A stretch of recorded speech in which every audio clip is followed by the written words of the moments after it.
नमस्कार विद्यार्थी मित्रों, आज हम हिंदी की क्लास में एक नई इकाई की बात करने वाले हैं और उसका क्रम है 11वीं इकाई, जिसका नाम है एक यात्रा यह भी। और इनके लेखक हैं रामदरस मिश्र जी। और हिंदी साहित्य में रामदरस मिश्र जी एक भावनात्मक लेखक के तौर पर काम करते हैं। इनकी संवेदनाएं, भावनाएं साहित्य के माध्यम से हम देख सकते हैं, समझने का प्रयत्न कर सकते हैं।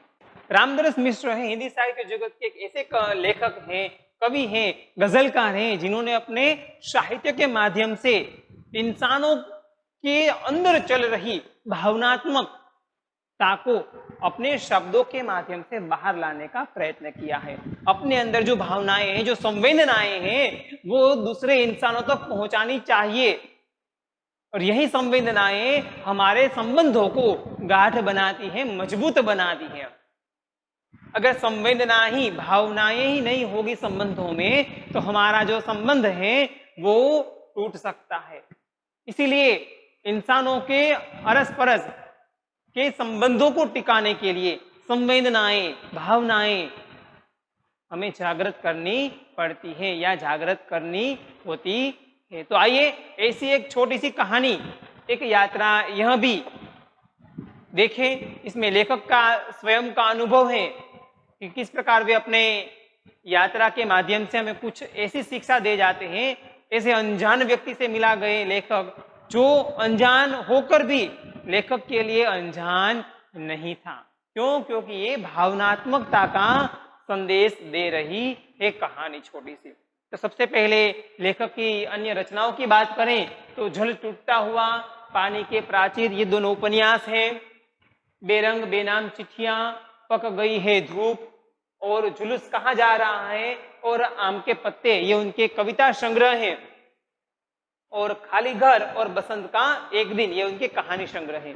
यानी कि कुल मिलाकर हिंदी साहित्य में लेखक ने उपन्यास में अपनी कलम चलाई है, कहानी, कविता, सब में अपनी भावनाओं को उद्वेलित किया है। आइए अब हम जो इस कहानी की बात करने वाले हैं, उस कहानी का नाम है एक यात्रा यह भी, जिसमें लेखक ने स्वयं अपने एक यात्रा का अनुभव हमको बताया है। जिसमें देखिए, इस कहानी में एक छोटा सा मामूली रिक्शा वाला है, जो लेखक को अत्यंत प्रभावित कर जाता है अपने व्यवहार से। तो घटनाएं कैसी घटी, उस रिक्शा वाले के साथ क्या ऐसा हुआ जीवन में कि वो मजबूरी में, पढ़ा लिखा था रिक्शा वाला, लेकिन फिर भी वो मजबूरी में रिक्शा चलाता है। और अपने जन्म स्थान को छोड़कर दूसरी जगह क्यों वो काम करने के लिए आ गया, परिवार को क्यों उसने छोड़ दिया, ढेर सारे प्रश्न लेखक के मन में आए। तो उन सारे प्रश्नों के उत्तर इस छोटी सी कहानी में देखने को मिलते हैं। और इस छोटी सी कहानी में स्त्री सम्मान, स्त्री सुरक्षा की बात, स्त्री सम्मान, स्त्री सुरक्षा एवं आत्मीयतापूर्ण संबंधों को लेखक ने अपनी शाब्दिक खूबी के माध्यम से हमारे सामने प्रस्तुत करने का एक छोटा सा प्रयत्न किया गया है। तो आइए देखते हैं छोटी सी कहानी। वैसे हमारे सबके जीवन में एक ये अनुभव तो हम सबने किया होगा कि रिक्शा में बैठने का अनुभव, उसमें उस समय किराया, कुछ रिक्शा वाले ऐसे होते हैं जो समय का लाभ उठाते हैं। रात के समय अगर आप आएंगे 10 बजे के बाद, या तो आपसे किराया 2 गुना लेंगे। अगर कहीं दूर जाना हो, जिसे हम स्पेशल किराया कहते हैं, तो वो अलग होगा। तो इसका अनुभव हम सबने किया है। तो यहाँ लेखक भी इसी अनुभव के चलते अंट यानी कि मनचाहा किराया मांगने वाले रिक्शा वाले से बेहद डरते हैं लेखक। इसीलिए लेखक स्वयं कहते हैं कि मैं स्वयं यात्रा भीरु हूं, यात्रा से डरने वाला हूं। क्यों? क्योंकि ये ऑटो वाले हैं, अंट किराया मांगते हैं। अंट यानी कि मन चाहे किराया है, मांग लेते हैं। और इसी से मुझे असहजता महसूस होती, इसीलिए मैं अकेला कभी जाता नहीं हूं, कहीं भी कभी भी अकेला जाता नहीं हूं। नए शहर में कैसे कैसे रिक्शा वाले मिलेंगे, कैसे कैसे लोग मिलेंगे, वो हमें पता चलता नहीं है, इसका अंदाजा हम लगा सकते नहीं है। इसीलिए लेखक कहते हैं कि मैं कभी भी अकेला यात्रा पर निकलता नहीं हूँ। इस बार लेखक स्वस्थ थे। क्यों? क्योंकि इस बार उनके साथ उनकी श्रीमती जी साथ में चल रही थी। देखिए, और वे एक डॉक्टर को मिलने के लिए ग्वालियर आ गए थे। ग्वालियर जाना पड़ा था उनको डॉक्टर से मिलने के लिए, लेकिन इस बार वे निश्चिंत थे, आश्वस्ति थी, यानी कि सांत्वना बनी हुई थी, क्योंकि उनकी जो श्रीमती जी है वो साथ में है। और सबको पता है स्त्रियों का स्वभाव कैसा होता है, यानी कि उससे रिक्शा वाला अंट संट किराया मांग सकता नहीं है, वरना झगड़ा हो जाएगा, दोनों के बीच लड़ाई हो जाएगी। तो स्टेशन पर उतरे ही, जैसे ही ग्वालियर स्टेशन पर उतरे तुरंत, और पता है हमें कि रेलवे स्टेशन पर ढेर सारी लाइनें होती है रिक्शा वालों की, और कहेंगे चलो यहाँ यहाँ यहाँ यहाँ, शोर बकोर हो जाता है। तो जैसे ही स्टेशन पर उतरे वहां अनगिनत रिक्शा वाले आ गए, बाबूजी हमारे रिक्शा में चलिए, हमारे ऑटो में चलिए, हमारे पीछे। तो लेखक और श्रीमती जी दोनों चलकर स्टेशन के बाहर आए। उनके पीछे पीछे एक नौजवान है वो भी आ रहा था, और कहा, अरे बाबूजी आप आखिर कहीं तो जाएंगे ना। एक नौजवान है, युवान लड़का है, वो उनके पीछे ही जा रहा है। अरे पूछता है कि बाबूजी आप कहीं तो जाएंगे ना, तो हमारा ऑटो क्यों बुरा है। लेखक इन शब्दों में संवेदनाएं, भावनाएं भांप लेते हैं। लेखक हैं वो कोमल हृदय के हैं, कोमल हृदय वाले हैं, इसलिए, और कोमल हृदय वाले व्यक्तियों को धोखा देना आसान होता है। लेकिन तो ये जो रिक्शा वाला है, जिन्होंने बाबूजी कहकर संबोधित किया, जिनकी आवाज में संवेदना, करुणा, प्रेम भरी आवाज लगी, इसीलिए लेखक उनकी ऑटो में बैठकर डॉक्टर से मिलने के लिए चले जाते हैं। उनकी जीद और आवाज में कुछ ऐसा आकर्षण था, महसूस हुआ कि मैंने उसे स्वीकृति दे दी। लेखक यहाँ स्वयं स्वीकार करते कि उसकी आवाज में एक जादू था, आकर्षण था, आत्मीयता लगा, आत्मीयतापूर्ण व्यवहार लगा, इसीलिए लेखक ने उनकी रिक्शा में बैठने का मौका उन्हें दे दिया। अब वह प्रेम भरी बातें, रिक्शा वाला पता है हमें किस प्रकार होता है, उनका स्वभाव, वो बातों नहीं स्वभाव वाले होते हैं। तो डॉक्टर के वहां पहुंचा दिया, और उसके द्वारा बताए गए वांछित पैसे, वांछित यानी कि जितना होता था उतना योग्य किराया देकर उसे कहा अब तुम जा सकते हो। अब डॉक्टर के घर की कॉल बेल बजाई, यानी कि जो डोरबेल होती है वो बजाई, लेकिन वहां कोई था नहीं। ज्ञात हुआ कि डॉक्टर ने क्लिनिक की जगह बदल डाली है, अब दूसरी जगह जाना था। ऑटो वाला बिना हमारे कहा इंतजार कर रहा था। लेखक ने कहा भी नहीं था कि तुम यहां रुको, हमें दूसरी जगह भी जाना पड़ सकता है, लेकिन फिर भी ऑटो वाला वहीं रुका था, उनका इंतजार कर रहा था। जैसे ही लेखक ने देखा कि वो तो हमारा ही ऑटो वाला है, तो आगे कहा चलिए हमें नई जगह पर छोड़ दीजिए। उसके बाद जहां क्लिनिक बदलकर नई जगह पर लेखक और श्रीमती को छोड़ दिया, और कहा कि कितने पैसे दूं, किराया कितना हुआ। तो ऑटो वाला क्या कहता है, बाबूजी जो इच्छा हो वो दे दीजिए, अरे आपको जो मर्जी आए वो दे दीजिए। यहां तक का किराया तो अतिरिक्त हो गया था, इसलिए कुछ पैसे लेखक ने दे दिए ना। उसने पूछा बाबूजी यहां से कहां जाएंगे। अब थोड़ा सा वार्तालाप आगे बढ़ता, बाबूजी आप इस शहर में नए आए हैं, डॉक्टर को दिखाएंगे, शायद कुछ दिनों के लिए रुकना भी पड़े, तो यहां से आगे आप कहां जाएंगे। मैंने होटल का नाम बता दिया और कहा भाई तुम जाओ, यहां देर लग सकती है। लेखक ने कहा कि अरे तुम जाओ, अस्पताल का काम है तो थोड़ी सी देर भी लग सकती है। लेकिन जैसे ही वो कुछ बोला नहीं, चुपचाप पैसे ले लिए, और लेखक और श्रीमती जी क्लिनिक के अंदर गए। 1 घंटे बाद वापस आए लेखक, अस्पताल का काम पूरा हो गया। वापस आकर देखते हैं तो क्या देखा, वही ऑटो वाला सामने खड़ा था, ऑटो तैयार लेकर। अब लेखक के मन में ये प्रश्न उठता है कि ये ऑटो वाला कोई और है, यानी कि सामान्य मामूली इंसान नहीं है, ये एक असामान्य इंसान है जिनके अंदर भी संवेदनाएं, भावनाएं हैं। ये ऑटो वाला कुछ और है, वो हमारे भीतर घर करता गया। होटल पर छोड़कर उसने पूछा कि फिर कब आऊं। देखिए लेखक के साथ वह कितना आत्मीयतापूर्ण व्यवहार करता है कि लेखक को वो ऑटो वाला कोई पराया नहीं लगता, अपनेपन का भाव वहां महसूस होता है। इसलिए पूछता है कि होटल पर छोड़ दिया, उसके बाद कहा कि अब मैं वापस कब आऊं। लेखक को आश्चर्य होता कि वापस आने के लिए बात क्यों कह रहा है, क्यों, यानी अरे आप यहाँ आए हैं, एक दो दिन रुकेंगे तो घूमेंगे फिरेंगे ना, ऐसे ही थोड़ी चले जाएंगे ग्वालियर से। बात भी सही थी। तो लेखक कहते कल शताब्दी से लौटेंगे, शताब्दी एक्सप्रेस से लौटने वाले थे, तो तो आपको घूमने के लिए कब ले आऊं, तो आपको घूमने के लिए मैं कब लेकर जाऊं ग्वालियर में। अरे भाई आज तो थके हैं, कल सवेरे आ जाना। लेखक ने कहा कल सवेरे आ जाना। अरे भाई आज तो थके तो आराम करेंगे, कल घूमेंगे। ठीक है बाबूजी, यह रहा मेरा मोबाइल नंबर और मुझे फोन करके बुला लीजिएगा। उस रिक्शा वाले ने अपना मोबाइल नंबर दे दिया और कहा कि कल मुझे बुला लीजिए। अरे तुमने अपना नाम तो नहीं बताया। अरे मेरा नाम है मोहन। मोहन, अच्छा नाम है मोहन। उस रिक्शा वाले का नाम था मोहन, जो आत्मीयतापूर्ण व्यवहार करने वाला, एक सामान्य मजदूरी करने वाला एक इंसान था, जिसके प्रति लेखक के दिल में भी, हृदय में भी कुछ अपनेपन की भावना जागृत हो गई थी। दूसरे दिन घूमने का कार्यक्रम बना। लेखक ने फोन करके उसे बुला भी लिया था। अब बहुत प्रेम से, आत्मीयता से एक जगह से दूसरी, तीसरी, चौथी जगह पर वे घूमने के लिए ले गए और दिखाता गया। लेखक को बाबूजी और पत्नी को अम्मा नाम से संबोधित करता है, यानी कि और आत्मीयता वहां घोलकर दोनों को अपनी ओर आकर्षित करता है। घुमाकर होटल पर लौटे तो चाय पीने के लिए उसे भी कमरे में बुला लिया। पूरा दिन घूमे।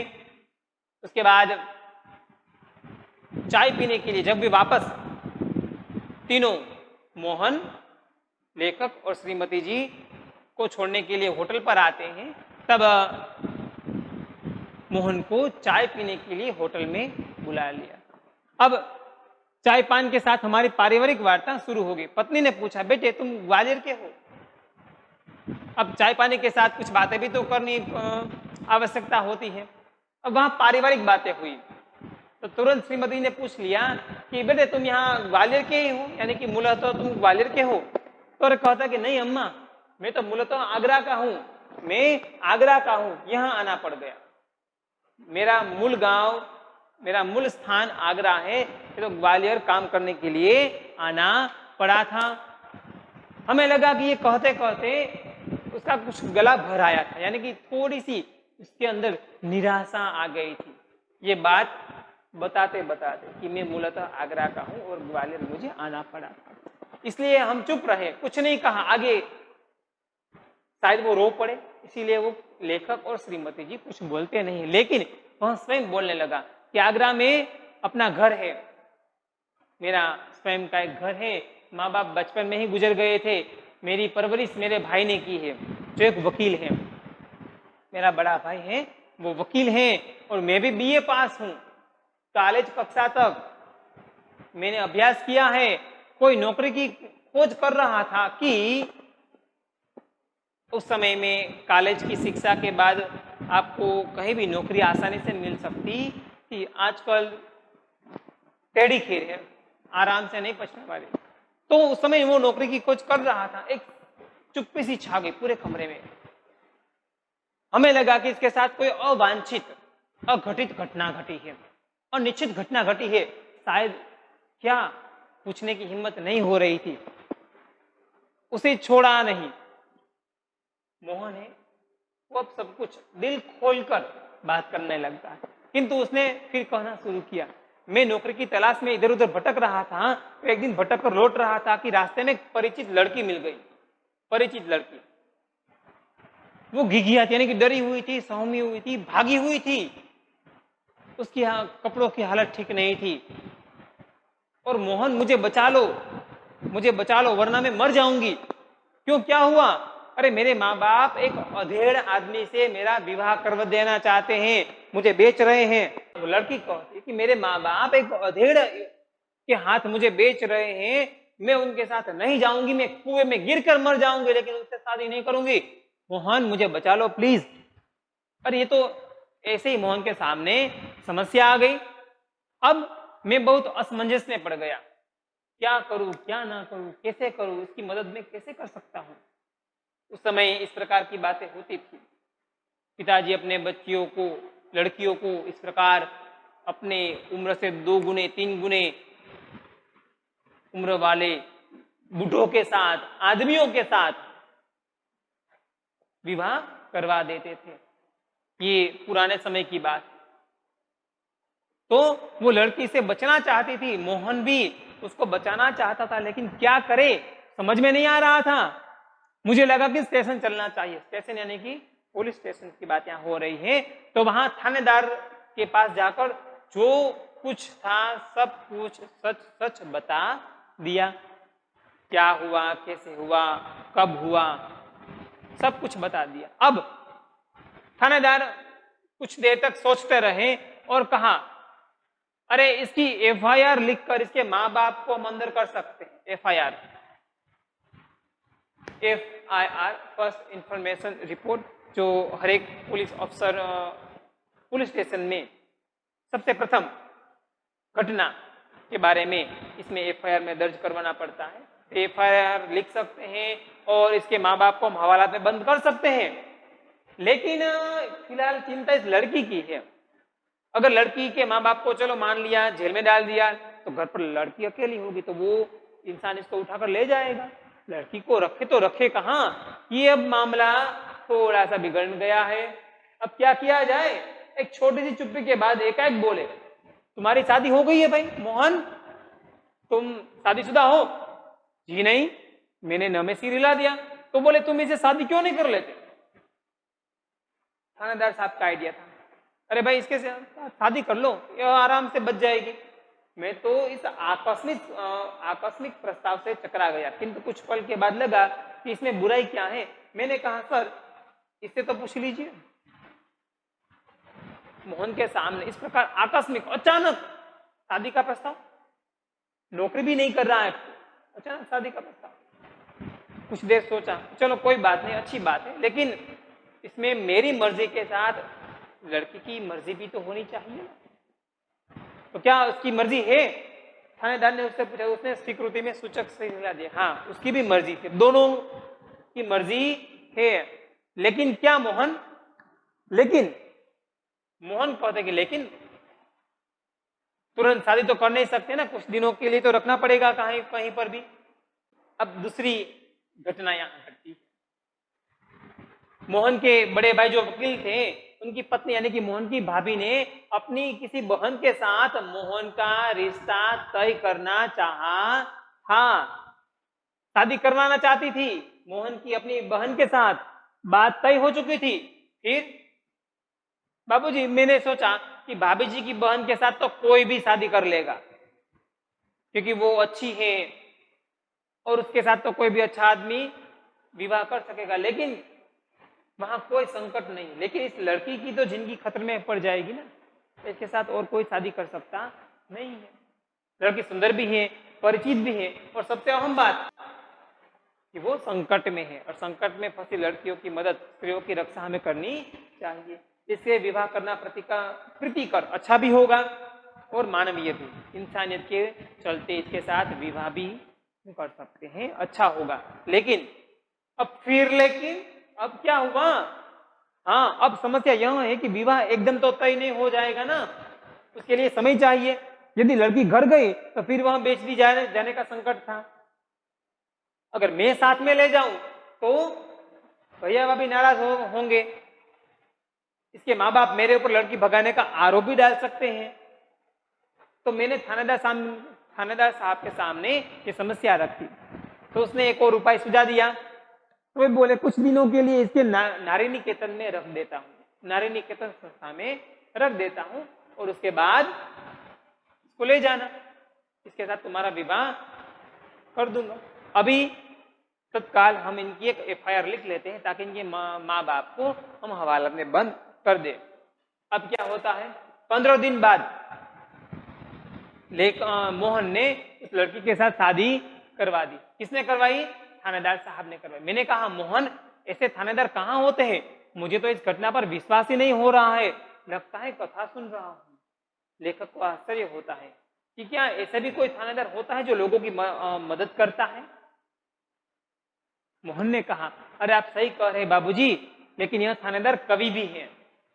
देखिए, थानेदार साहित्यकार है और सभी साहित्यकार हैं, चाहे कोई भी साहित्यकार उठाकर ले लीजिए, वो संवेदनशील होते हैं, वो भावनाओं को समझने वाले और मानवीय संवेदनाओं को समझने वाले कवि होते हैं, इसलिए वो एक दूसरे की मदद करते रहते हैं।